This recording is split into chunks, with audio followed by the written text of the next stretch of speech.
programa de hoje, vamos conversar sobre o poeta Carlos Drummond de Andrade.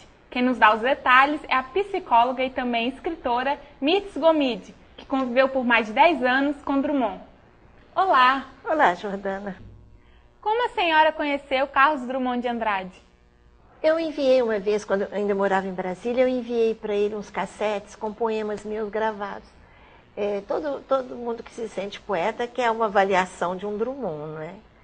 E ele me respondeu num telefonema que eu tinha uma fonte de inspiração boa, mas que as poesias eram rimadas e que eu deveria adequá-las à escola moderna.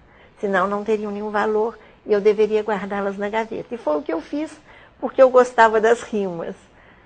E quando mudei para o Rio de Janeiro, eu quis recuperar essas fitas e procurei. Fui à casa deles, procurei-os, e Dolores e eu nos encantamos uma com a outra. A partir disso, como eu estava sempre lá, Drummond estava sempre presente, né? Ele era um homem muito da casa.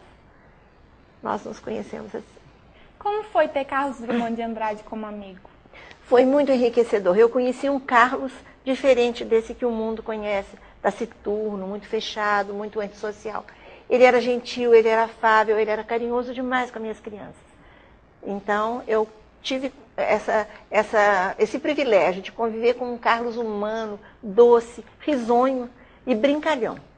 Qual o livro do poeta que mais lhe marcou? O livro chama Amor Amores, que foi uma edição de 400 números e autografados por ele, e que é muito raro e são lindos, são poemas eróticos, com ilustrações de Carlos Leão. Querida amiga Mirtz, é uma alegria saber que este livro está em boas mãos, de quem sabe amar a poesia e vivê-la em sentimento e generosidade de coração.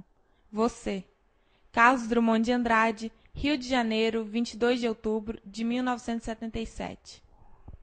Conte como era o dia a dia do poeta. Ele era muito formal e, assim, a vida deles era muito simples mesmo. Ele levantava pela manhã, fazia a crônica e almoçava e depois pegava o ônibus e ia lá na Avenida Brasil entregar as crônicas dele no Jornal do Brasil. Ele fazia questão de fazer isso pessoalmente. E às tardes ele passava por lá e à noite era uma refeição frugal que eles faziam e assistiam um pouco de televisão, dormiam cedo.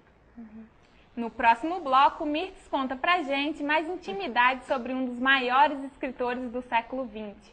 Eu já volto.